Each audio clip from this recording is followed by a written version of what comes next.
Selamat pagi teman-teman.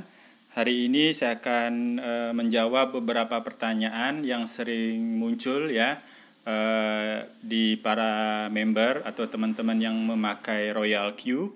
Ya, pertanyaan yang sering muncul yaitu mengapa Royal Q bekerja sama dengan Binance? Ya, mengapa Binance? Mengapa Huobi? Ya, saya akan jelaskan pada hari ini. Ya, mengapa Royal Q bekerja sama dengan Binance dan Huobi? Ya, yang pertama saya akan berusaha menampilkan data-data. Tetap apapun yang saya sampaikan di sini, ini merupakan analisa pribadi saya, ya berdasarkan penelitian saya.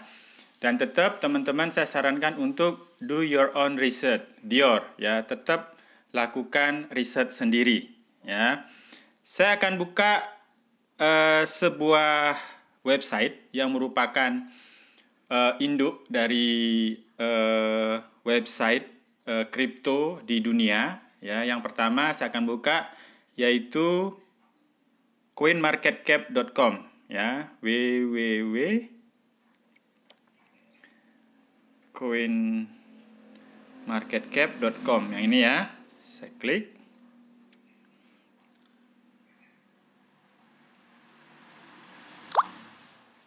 Ya, CoinMarketCap ini banyak informasi yang bisa teman-teman dapatkan di website ini. Ini merupakan website wajib ya bagi investor ataupun trader kripto. Yang pertama yang kita bisa lihat di sini koin-koin yang sudah listing di dunia. Ini bisa lihat di sini ya jumlahnya. Itu ada 12.308 koin. Dan ini diurutkan berdasarkan market cap-nya atau kapitalisasi pasarnya yang terbesar, mulai dari Bitcoin, Ethereum, Binance Coin, Cardano dan seterusnya ini ya. Ya, yang 10 besar atau 50 besar ini sering teman-teman tradingkan, ya. Saya tidak akan bahas tentang koin-koin ini. Hari ini saya akan bahas tentang exchange-nya, exchange yang sudah ada di dunia atau listing di CoinMarketCap ini. Ya, di sini bisa dilihat ada 419 exchange. Ya, kita lihat aja langsung. Nah, ini ada cryptocurrency exchange. Yang pertama, nomor 1 itu Binance. Ya, dengan exchange score ini bisa dilihat dia 9,8 ya, mendekati sempurna.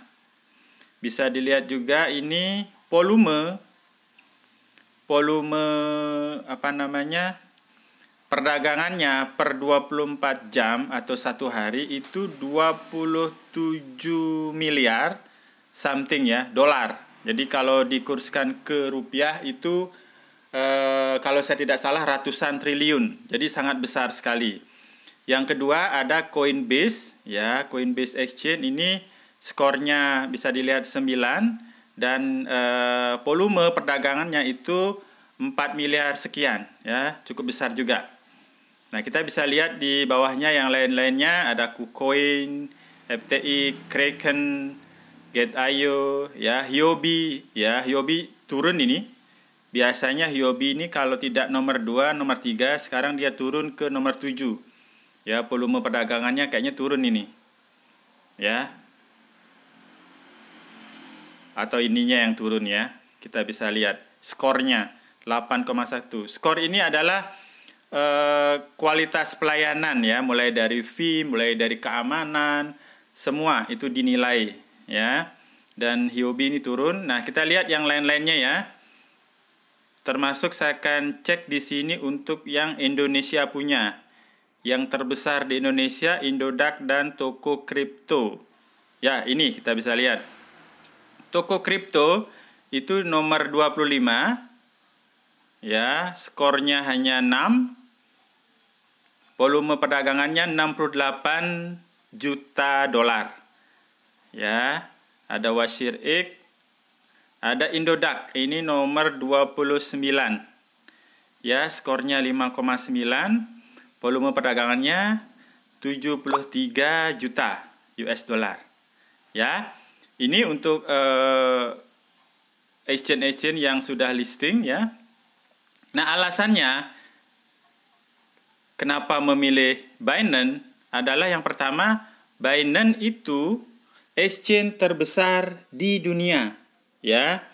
Binance adalah pemilik dari Trust Wallet, ya. Kalau teman-teman yang suka beli koin-koin micin, koin-koin baru yang baru listing itu pasti tahu Trust Wallet. Itu pemiliknya adalah Binance. Toko kripto itu juga pemiliknya adalah Binance. WazirX itu exchange itu juga pemiliknya adalah Binance, ya. Dan Binance juga memiliki BSC atau kalau ininya kepanjangannya itu Binance Smart Chain.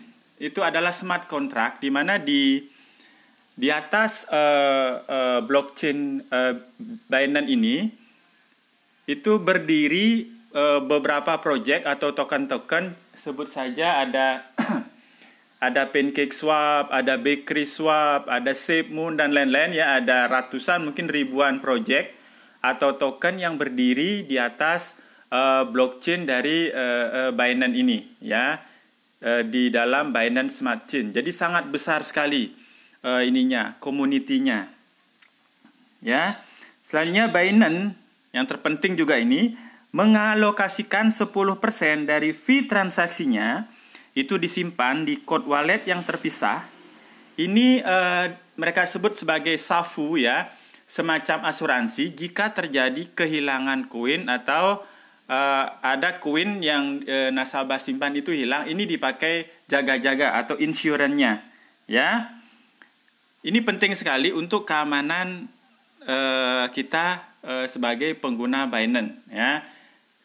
Alasannya yang kedua juga, selain yang terbesar memiliki banyak project lain, kita juga lihat volume perdagangannya ya pasti, karena kita di Royal Q ini ada di 25 negara lebih. Bayangkan saja kalau kita memakai exchange yang volume perdagangannya kecil, saya yakin akan bermasalah ya. Jadi kita mau jual mungkin tidak ada yang mau beli, kita mau beli tidak ada yang mau jual, jadi sulit sekali untuk perdagangannya. Dan kalau kita pakai yang Indonesia, mungkin Indodax ataupun toko kripto, otomatis mungkin yang dari India yang akan komplain, yang dari Rusia yang akan komplain, seperti itu ya. Jadi Royal Q memilih yang paling besar, yaitu Binance. Itu alasannya ya. Selanjutnya saya akan tunjukkan satu lagi. Mungkin ada yang berpikir, wah, CoinMarketCap itu mungkin aja dia kerjasama dengan Binance ya. Itu kan punyanya Binance, CoinMarketCap. Coba lihat ini lain lah, website lain ya. Oke, saya akan buka satu lagi web yang merupakan induk juga ya. Kalau trader atau investor kripto pasti tahu CoinMarketCap, dan satu lagi ini temennya yaitu CoinGecko ya. Saya akan buka di sini dari Google ya. www.coingecko coingecko.com ya, saya akan buka.